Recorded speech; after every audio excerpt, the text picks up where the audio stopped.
మహిళల కోసం central bank of India ఇప్పుడు మీకు అందిస్తోంది గృహ రుణం. అతి తక్కువ వడ్డీ రేట్లకే ప్రత్యేక సెంటు గృహలక్ష్మి. పూర్తి వివరాలకు వెంటనే సంప్రదించండి 18003030.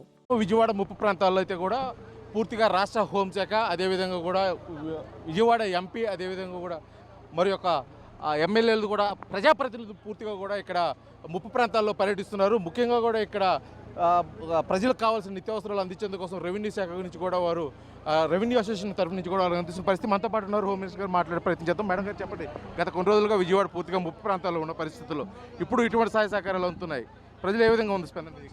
విషయం ఏంటంటే మీరు కూడా చూస్తున్నారు, గత 8 రోజులుగా సహాయ సహకారాలు ప్రతి ఒక్కరు ఇంటింటికి వెళ్తున్నాయి.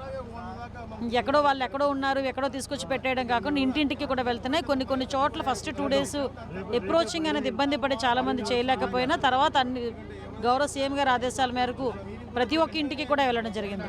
ఆ రోజు ఇంటింటికి వెళ్ళడానికి అవ్వకపోయినా ప్రతి ఒక్కరు కూడా వాలంటీర్ల ద్వారా తీసుకొచ్చి అందరి ఇంట్లకి కూడా ఇచ్చే పరిస్థితి కూడా కనిపించింది.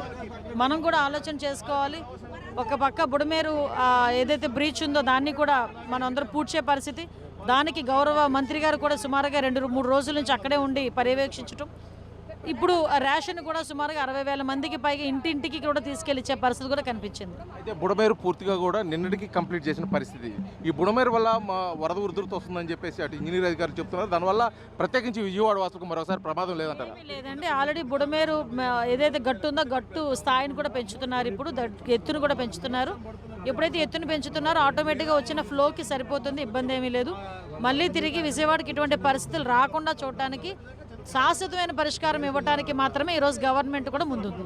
అయితే ఇప్పుడు విజయవాడకి మరో ముప్పు ప్రమాదం కొంచెం ఉందని చెప్పేసి ఇక్కడ స్థానికులై భయపడుతుంది. ఎందుకంటే నీరు క్రమేపీ తగ్గుతున్న పరిస్థితుల్లో అంటువ్యాధులు ప్రబలుతాయి. దానికోసం విషయం చెప్పిన సుమారుగా 184 మెడికల్ క్యాంపులు రన్ అవుతున్నాయి. ప్రతిరోజు ఓపీ కూడా సుమారుగా దగ్గర 7,000 ఓపీ కూడా నడుస్తుంది. మేమేమంటామంటే ఎక్కడ కూడా ఎటువంటి అంటువ్యాధులు రాకుండా మినిమం కిట్స్ కూడా మేము అందరికీ కూడా పంపిణీ చేసాం. మెడికల్ క్యాంప్స్ రన్ అవుతున్నాయి. మీరు ఎప్పుడైనా చూసారా ఏ గవర్నమెంట్లో రోడ్లు శుభ్రం చేసిన గవర్నమెంట్ ఏదైనా చూసారా? ఇల్లులు శుభ్రం చేయించిన గవర్నమెంట్ ఏదైనా చూసారా?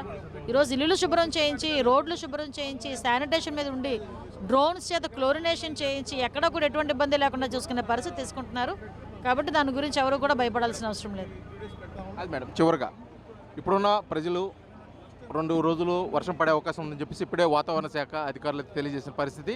ఇప్పుడే బుడమేరు ఇప్పుడిప్పుడే కోలుకుంటున్నారు ముప్పు ప్రాంత ప్రజలు. వారికి మరొకసారి వారు భయపడుతుంది ఏంటంటే వరద ఉధృతి వస్తే మేమేం చేయాలని చెప్పేసి ఒక చిన్న ఆలోచన ప్రజలకు ఉంది. ప్రభుత్వం నుంచి ముఖ్యంగా మీరు ఇచ్చే భరోసా? వరద ఉధృతి అయితే రాదండి. వరద ఉధృతి ఇంతకు ముందు వచ్చే పరిస్థితి అయితే కనిపించనివ్వు. ఒకవేళ ఇన్ కేస్ అలాంటిది ఏదైనా పరిస్థితి ఉన్నా ముందుగా సహాయ చర్యలకి మొత్తం అఫీషియల్స్ అందరూ కూడా సిద్ధంగా ఉన్నాం. ఇది ఇక్కడ ఉన్న పరిస్థితి అయితే ప్రజెంట్ చూస్తూనే ఉన్నాము.